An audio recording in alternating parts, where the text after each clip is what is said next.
men across the globe, empowering them with tools that they need to be able to break compulsive and destructive addictions, to be able to create healthy and passionate habits, and most importantly, we got to have the mindset to be able to maintain and sustain permanent change. Okay? Now, all that in a nutshell, we're just going to talk about a few things tonight. We're going to go over habits, we're going to go over what makes a habit work for you guys, and we're going to go over the number one keys to keeping that habit moving. How do you sustain that habit? You guys ready to rock and roll with me tonight? Yeah. Yeah. Awesome. Good. Okay, so just a little bit about me, guys. We're going to talk first just about HabitLand. I know some of you guys are like, look, that's not in the movie out. I've never heard of that. What is HabitLand? Here's what HabitLand is essentially. HabitLand is basically the place where we spend and operate the majority of our day just going through the daily ins and out habits that operate our life. Like, it's about what, 8 o'clock, 8:30 right now? If I had to ask you right now to tell me every single detail of your day, you'd probably miss out on something, right? But it was just part of the habit part of your day. You know, if I asked you guys how you got here, I mean, I've been taking GPS everywhere, you know, to get around here. A lot of you all can hardly remember 3 intersections ago, right? It's just that habit that goes with it. Now, the piece about HabitLand, scientists say that we spend about a good 40 to 60% of our time in HabitLand. Really, it's a lot more than that. You know, when you factor in things like your diet, your sleep, your emotional management, we're really spending closer to about 80 to 90% of our day just in HabitLand. But at the end of the day, HabitLand is essentially where every addict dwells and where everyone else spends way too much time. So let's make HabitLand a little bit real for you guys. Do me a favor. Can you close your eyes for me? You too, son, I see you. All right, now here's the thing. This is what I want you to do. Envision your favorite vacation spot. I don't care if it's the beach. You might envision a cruise right now. Maybe it's Bora Bora. Now I want you to picture it in the worst environments possible. So if you just hit the Alps, it's a drought. If you're on the beach, you got a tsunami coming your way, a hurricane coming your way. You guys, that's not a good idea for a hotel or a vacation, is it, guys? All right, open your eyes, open your eyes. I'm not going to give you vacation like that. Am I saying that's essentially what HabitLand is? So, if I tell you that HabitLand is bad, I'm not saying HabitLand is bad. But just like your vacation spot, you got to know when to go. You got to go for the right reasons. And most importantly, you guys got to know when to leave. Right? We got to know when to be able to pull out of that, right? So how did I come across HabitLand? Well, before we can get that, let's talk about some of the positives about HabitLand, because there are some good parts too, right? Some good things that HabitLand. Here's the number one thing about HabitLand. It's just automatic. It's like living on cruise control, right? I mean, think about it. We make jokes about this all the time, but how many things can you do while you're driving? Some of y'all have turned your head over, like, I don't mean visiting me coming in here, like, I got everything here done in the car right now. Like, driving here. I don't remember where the stop sign was, when the light went from red to green, but I ain't look like this, so I got in the car, and then bang! Right? That's part of HabitLand. We need that. Right? I mean, a lot of us have so many dynamics to our day. I got 3 kids, I got a wife, I got a career, I have clients that I got to work with. Like, we need to be able to do that. If I had to even do things like pay attention to every single step. When's the last time you looked at your feet walk? Doesn't really happen, does it? Nobody looks at their feet unless you trip, or it's like that snow comes around, right? That ice, that black ice hits you. But it's automatic. It's automatic. Now, let's transition a bit. What's bad about HabitLand? If it speeds up our day, we like having speed. We like things being processed fast, right? We like the microwave lifestyle we have. What is so bad about HabitLand? Here's the bad part about HabitLand. The first bad part is that you have absolutely no awareness. I want you all to think about that. Like I said, I just drove from D.C. all the way to Detroit. Now, prior to coming here, me and my son worked it out. He was going to drive part of the way. I drive the other part of the way. Instead, he decided that he was going to handle the sleep part of the trip. He's like, Dad, I got that covered for you. You drive, I will keep my eyes closed the whole time. Anybody who did a road trip? You don't know how to prep for a road trip, right? Like, you got your snacks in the car. Who got that playlist ready for the road trip? Then you know what Pandora station to hit, the whole 9. Guys, I was on the turnpike. I was just floating.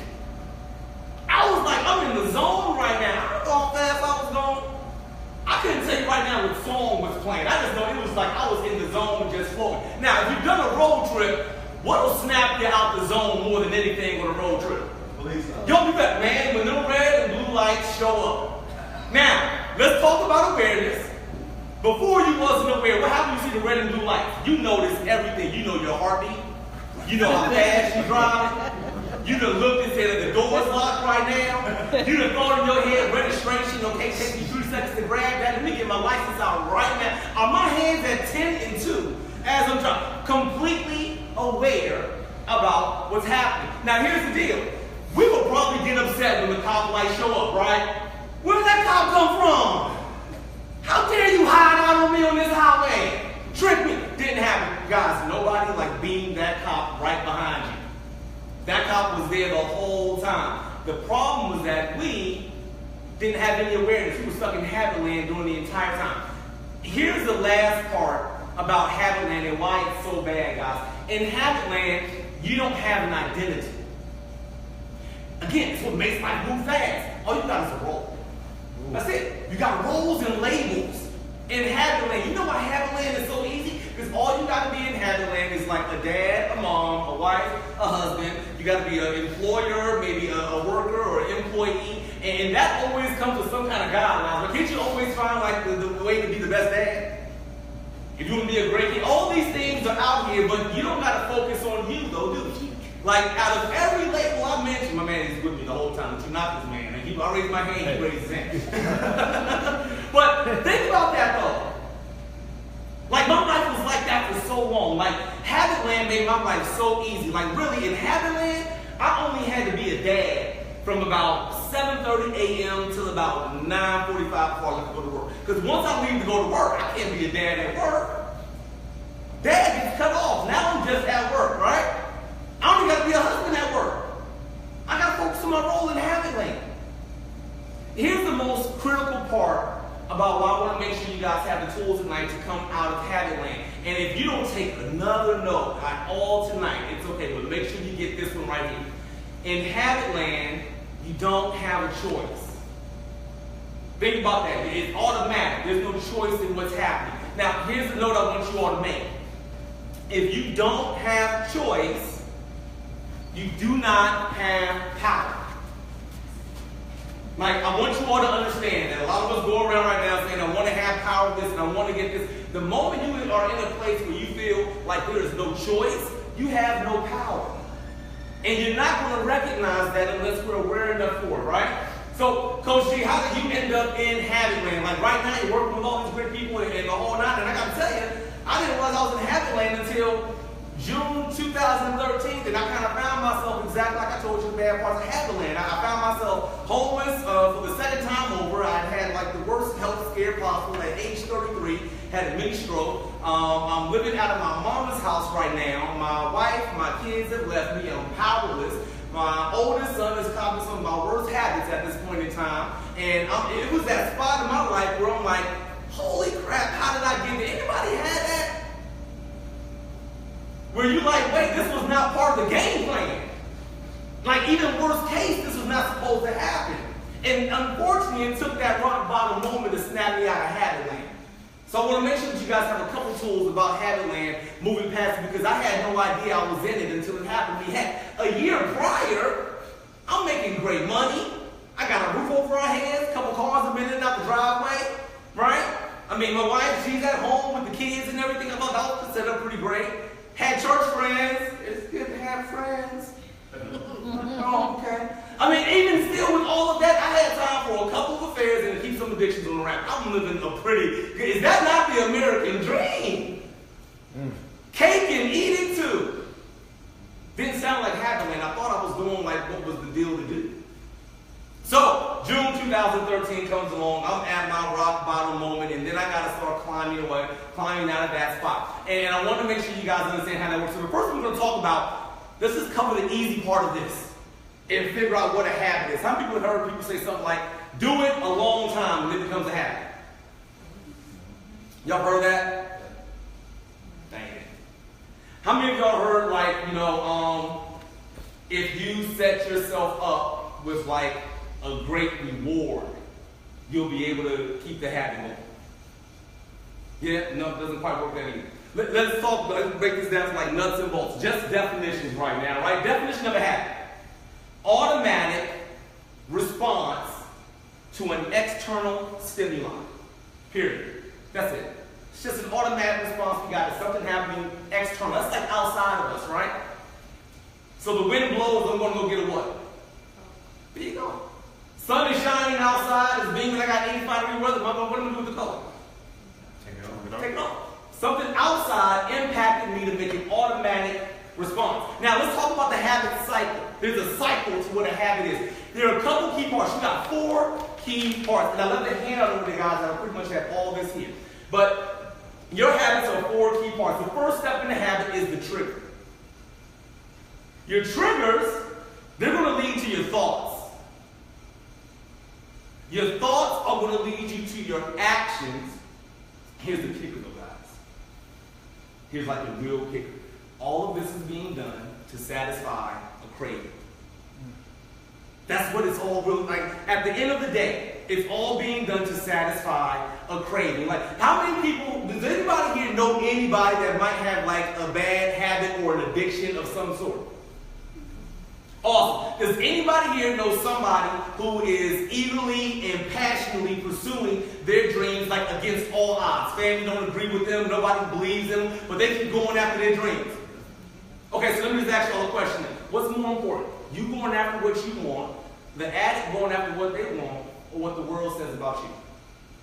What's really more important? What they say about you and what they see, or you being able to satisfy your cravings? Not a trick question, I promise you. It's your cravings, right? I mean, at the end of the day, we're not caring what everybody else is going to say. If this is what makes me feel a certain way, then I'm going to go about this. Let's talk about cravings real quickly. I'll start light. Who here is like a current or a former smoker? You can't even do it on earth anymore, can you? You just got to find a whole other solar system to light up something right now, right? Now let's talk about smoking cigarettes, right? Here's the deal. If you know a cigarette smoker, do you think their craving was to like alienate themselves from their friends at work? Do you think their craving was to smell like a chimney, right? Anybody think their craving was to have like yellow teeth and yellow nails? Was that a craving? Did they crave to say, I want my breath to smell like I swallowed a gallon of peppermint oil? No! That's not the craving. What was the real craving? When you went and took a smoke break, what was it? Nicotine.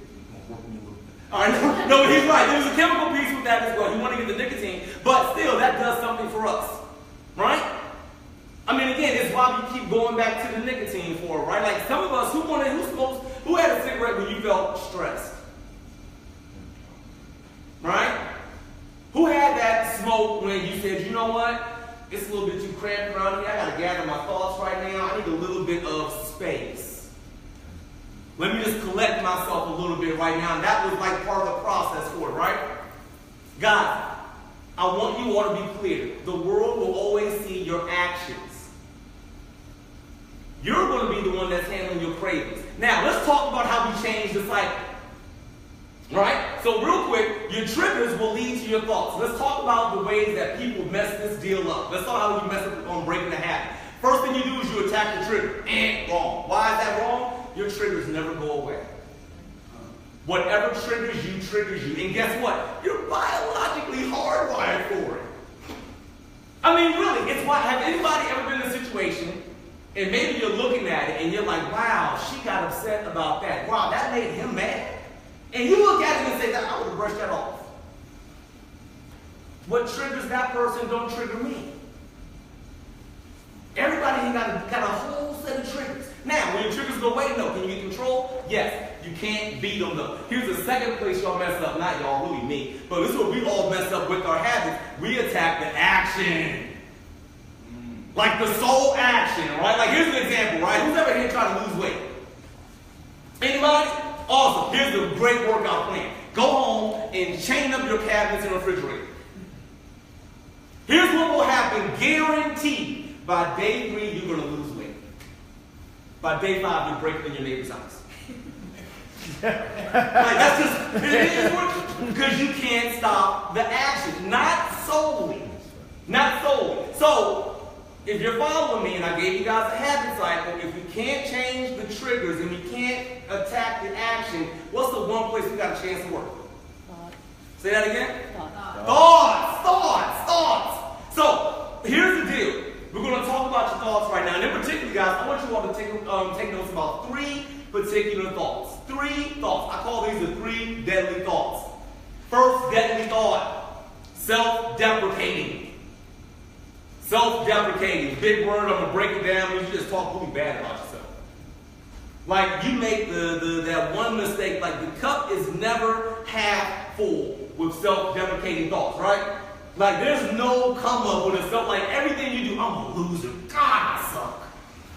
Who's had that moment? Even fleeting. I'm not saying the word had to really crash, but maybe you just came outside and saw a flat tire. God, I suck. Flat tire. Self-deprecating thoughts, right? That is us talking to us and saying we're crap. Deadly thought number 2. And before I go further, I want you to know self-deprecating, absolute loudness. Like, failure screams louder to us than probably anything else. Like, that's why you gotta find a group like this. You gotta get around people that will encourage the positive thoughts, right? Because failure always screams loud. Self-deprecating thoughts. Thought number 2, self-doubt. Now, as bad as self-deprecating is, at least you did an action that you can say you suck at. Self-doubt don't let you begin the action. Self-doubt will keep you on the couch like, why should I? I mean, I applied for like 5 jobs already. Nobody's called me. Why apply? Why should I? I mean, you know what? I've been trying to connect with my child, and you know what? He's been riding me, and you know, I don't have custody of him. You know, why keep bothering with him? Self-doubt won't even let you engage in the process. Here's the last one for you guys. And this is this is like the trickiest one of all the thoughts. Self-entitlement. Oh, man, right? Don't it just sound good? Self-entitlement? Can I tell y'all what, man, we love this thought so much. These thoughts say things like, I deserve. Who's ever done a workout plan? Who's been like me? You put in about a good, 5 days. You strong with it. Like, you done looked at yourself in the mirror for 3 days straight. Like, are you serious? I didn't even know I had that right there. What? Day 7, day 6 comes around. You got a little soreness. You're like, man, I did so good those last 5 days. You want to go Dunkin' Donuts? I'm going to melt this off next week. Ain't nothing. If you saw what I did Monday through, let's keep it 100. Who's had a good workout the one day, and at the end of the workout, before you even showered, you said, I sweat so good. No, because really, the way I was working out, I know I melted twice the calories of one serving. Man, you better stop. You better stop talking about us. It's just me. I promise you. It's just me right now. Self-entitlement. Now, here's the thing about self-entitlement I want you guys to know. Here's the deal. Everybody here is entitled. I want you all to hear that. Everybody here is entitled. What are you entitled to? You are entitled to the pursuit of a great freaking life and the next opportunity in front of you. That's it.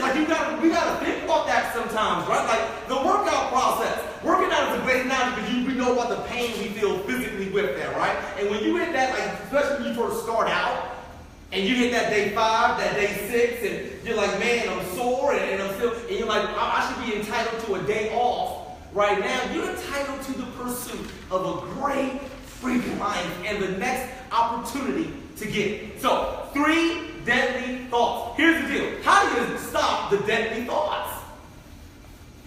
Here's what I want you all to understand. Number 1, you just got to be aware of it. I want you can't change nothing if you ain't aware. I don't know what the speed limit is. I can't change my speed. I need someone to tell me it's 65. Yeah. I can slow, and even if he doesn't, I might need to speed up there, right? Ain't that the great part about it? I don't got to always hit the brakes all the time. You got to just be aware. Here's the second step that I want to give you guys. First real tool. It's going to sound crazy, but you're going to love it when you try it, I promise you. First thought wrong. Second thought right. I know y'all like it's not that easy, is it? Come on, guys, start with me real quick. First thought wrong. First thought wrong. I was like, everybody. Like I see y'all. Y'all don't understand it right now. First thought wrong. First thought wrong. Second thought right. Second thought right. One last time. First thought wrong. First thought wrong. Second thought right. Second thought right. So how does this work? Number one, play with an even playing field. Your first thought will always be wrong. Just accept it. What do I mean by that? What you saying, Coach G? I wake up in the morning, the alarm goes off at 6. First response is to do what to the alarm? Hit the what? First thought wrong. Second thought, what should you do? I mean, did you not set it for a reason? I mean, really, let's be honest about it. You did set the alarm clock for first thought wrong, second thought what? Right. Perfect. Now, you got the tool about your thoughts, but I want to make sure that you understand, I want to go back real quickly to your cravings, right? Again, all this is done to satisfy your cravings. And we talked about two groups of people. Remember talking about people, like we got the people who are doing the addicts and addict stuff and all the bad habits. And then we got the people over here that are like out here pursuing all their goals and dreams. What is the difference between the two? Here's the deal. Because I was on both sides. You're looking at a guy right now that thought he had all his cravings satisfied by abusing his family in several different ways and abusing myself in several different ways through several different addictions, and I was satisfying my cravings. I had to learn the healthy way of satisfying my cravings. Whether you're the addict or you're the one that's going to conquer the world, your cravings sit in the middle. The only way you swing on that pendulum is how healthy you satisfy your cravings. That's it. That's it. So what was it for George? What happened with Coach G? Like, how did you really say, okay, you're going to handle your addiction? What was your cravings about? Mine was like easy. I craved to be significant. I craved to be relevant. I wanted to leave a legacy. I wanted to give back what I was owed. So yeah, you know what? When I came home and I would like look at my wife and she had spent the whole day like bear down with kids. And I walked through the door. Who has wife and kids? How many of y'all walk in the door and you like see the kids for your wife? Exactly. I used to get that. And I didn't let it click in my head right. So for me, when I saw that, I don't feel relevant right now. I didn't feel significant. I didn't satisfy that in a healthy way. Guess what, guys? I'm going to say in front of you right now with the exact same cravings. You know how relevant I am? I'm on Facebook Live. I got like 5 viewers. What? Killing the game right now. You know how significant I am? I done had your laugh at least twice. You got to remember something walking out of here. What? Legacy, my son is right here. You see, my legacy beforehand was that he was copying my worst habits. Legacy, now he gets to see me pursue the things that I'm most passionate about. Last before last piece I want to leave you guys with, as you're thinking about your thoughts and you're thinking about your habits, one of the motivators I need you all to understand, your cravings need to be done in a completely selfish way. Like they should only be for you. And I want you all to understand this. And let's see the second note I actually want to say if you didn't take anything else. And it's simply this, guys. Healthy selfish exists. Like healthy selfish. How many times y'all heard selfish and you got like chastised about being selfish? You somebody called you selfish. Like it's something like in what? Like kindergarten. You got to share your crackers and your snack. I can't have all my juice and all my crackers. No, you selfish. That's a bad thing. It doesn't work. Here's the deal. Name one time in your life you being less benefited the people you most love. Period. Just, that brings it. When's the one time that you was a lesser individual and everybody you love got better in the process? It doesn't work. Even physically, you can't get in an airplane and they don't tell you to be selfish. They tell you selfish on the airplane, don't they? You get in an airplane with your 2-month-old child and your 180-year-old great-grandma, and they tell you what? When the plane goes down, secure who first? You. Did they say grandma? No. Did they say the baby toddler? Why did they tell you to secure you first? You gotta help you in order to help them.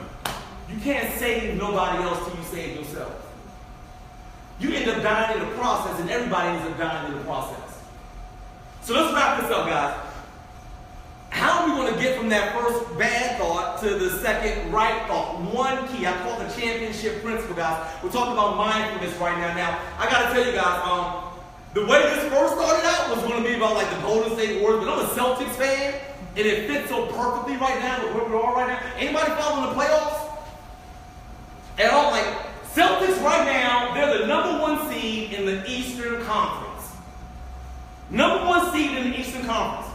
Now, before I go any further, mindfulness, by definition, I like definitions, get exact with it. It is being present on purpose in the moment. Here's the key part. Without judgment. No good, bad, no right, wrong, no happy, sad. It is what it is. Now here's the deal. We can all do that on a beautiful sunny day, can we? It's hard to really do that when everything is kind of chaotic around our lives. But unfortunately, when things are in chaos, is when you need mindfulness the most. Right? Because here's the deal. My Celtics, they got done playing an 82-game season where they finished first in the Eastern Conference. Like, they dethroned King James, at least in the standings, right? With the Eastern Conference coming into the playoffs. And if you're following the playoffs, something really critical happened to like the star player of the Boston Celtics. He lost his sister. Like, we're not talking about like a player got injured. Right? We're not talking about somebody like, broke their thumb or their toe. He lost a family, like literally the day before the first game of the playoffs, he finds that his sister dies in a car accident. So what am I talking? How am I connecting this to mindfulness, guys? Well, here was the biggest story that was out about it. It wasn't so much, I don't want to minimize it, but it wasn't even about the sister's death, but what the ripple effects of that was going to be. They said, we don't know if Isaiah's going to play. He may play, he may not play. Then the teammates started looking around and said, well, we don't know what's going to happen. He may play, he may not play. I can't tell you about the game. I'm really feeling bad for my brother right now. Now, here's the deal. I'm not taking away from him the sympathy that Isaiah Thomas gets. But at the end of the day, you got to look and say, there's an objective here that we have. This is for everybody here. Everyone has an objective. You're going to come across some chaotic moments in the midst of that process. You got to be mindful to get through it. If you got to stay in the moment, and you got to be without judgment. Because what's happening with the Celtics right now is that they are not thinking about the game at all on the court. They're worried if Isaiah's going to be okay. I need you to be mindful for two reasons. Not so you don't miss out on your championship moment in life, because that's what's happening with the Celtics right now. They're literally jeopardizing the championship moment and will go down probably, if they don't pull this out, as like the worst #1 seed in the NBA. It's not so much I don't want you to miss out on your championship moment. More importantly, you not being mindful in the moments of chaos, it's a ripple effect. It's not just going to hit you. It's going to hit your kids. It's going to hit the ones you love. It's going to hit the ones you're around. If you can't stay mindful in the chaos, the ones you most loved around you, they won't stay mindful either. I want you guys to get that championship. I want you guys to handle your thoughts. I want you guys to control your habits. I love you guys. Thank you for your time.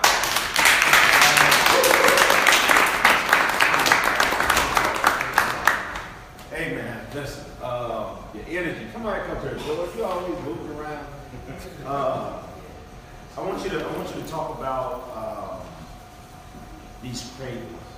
We had a chance last night. We talked about cravings around a nation of people. Let's tap into that a little bit more. Does anybody have any questions around cravings? And the reason I asked if you have questions is because when we think about addictions, we think about habits, these cravings. This sounds like that guy that comes on in the middle of the night. I'm the Addiction Network.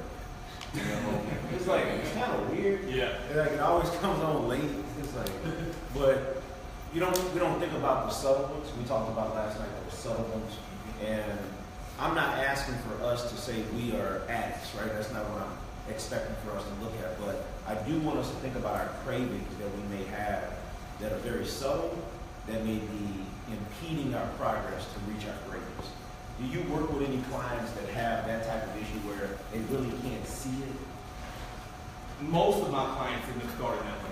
I think for a lot of us, we think that action, that goal should be the craving, right? I mean, when we look at somebody else, we end up thinking that was the craving when we went after it. It's almost like saying you're hungry, so you went and got food. it may have been that you created that particular meal, but what was being satisfied by you doing that?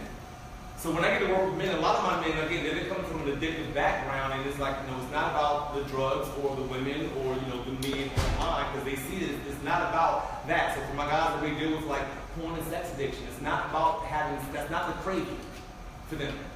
A lot of times those cravings manifest in a place of wanting to, we had one guy in the call last night, he said he just wanted to find a way to escape. See, this is the only way I knew how to escape. And I tell my guys all the time, I say, we're talking about this issue because luckily this is the one that came up. It would be a whole nother addiction if that one was made present at the time you sought to feel that.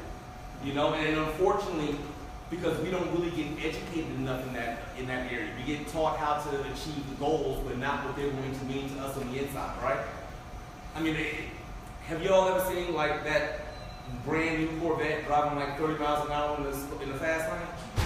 Pull beside it and drive. Oh, yeah. Yeah. And he's finally got to a place he's like, I can satisfy this man. He probably don't even crave the car, but what the car represents, right? He's probably just like, I finally can be free. I can just go. I don't have to feel controlled and hindered anymore. When I hit the road in my brand new Corvette, forget what people are saying about me. I'm free. I'm unhindered. I'm unhinged right now.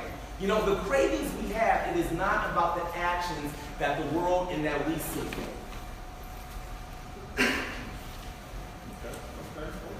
I'm with you. So answer me this. How have you overcome to get this amount of positive energy towards a very difficult subject? This isn't easy, right? Not at all. When you homeless twice, this is difficult. So to be so positive about a subject matter that is so dark, how do you keep this kind of positiveness around yourself? One of the things that I go with my guys, and I do it myself, because I do this often, I have my guys write out all the worst things in their life. What do you hate about yourself? Right? And then my guys I'll come up with a crazy list. I hate the fact that, my kids think I'm a monster. I hate the fact that I spend so much time away from my wife and family at work. I hate the fact that, I lied for decades and decades to my family holding a double life. Here's the key to this. It's about us being able to find what was the opportunity or gift within every failure that we had. When we get a chance to be that, and now I get a chance, and I tell my guys, you don't got to be like me, but this is me. Like, I had to look at it and say, man, my life sucks because I was addicted to drugs and to porn and to sex and what it did to my family. And now, lo and behold, trust me, this is 2000, we're in 2017 right now. There is no way you could have told me in 2000 that I'd be in front of a camera, giving up everything about me in a way that would not elicit such guilt and shame around it. It's because I was able to look and say, what was the gift here? If I lied to my family for 20 years, what's the gift in that? And I just realized that, there's a whole industry in Hollywood where they just take lies and make money off of it. Like, lying is bad. The creative energy that went into the lie to keep that going for 20 years, that's pretty fantastic. I'm sorry, that's pretty fantastic. You hold a double life for 20 years, nobody found out for 18 of it, that's pretty fantastic. If you were the person that they had was the workaholic, and you was never at home, and you hate that, well, I know now you can at least commit. Like, it's not like you say, you dropped the ball here. I just got to figure out how to switch the energies right now. I love working with addicts hands down. Why? Because addicts are the one people that outright will say, I don't care who's in front of me, what the obstacle, and what you're going to think, I'm going to get that. All I want to do is just take that exact same energy and flip it for all my guys. And once they see how their failures are really an opportunity and a gift, my guys will get new habits, they get new lifestyles. It's a beautiful thing that happens with that. Thank you, bro. Thank you, brother. Thank you, Coach G. All right, guys. So I hope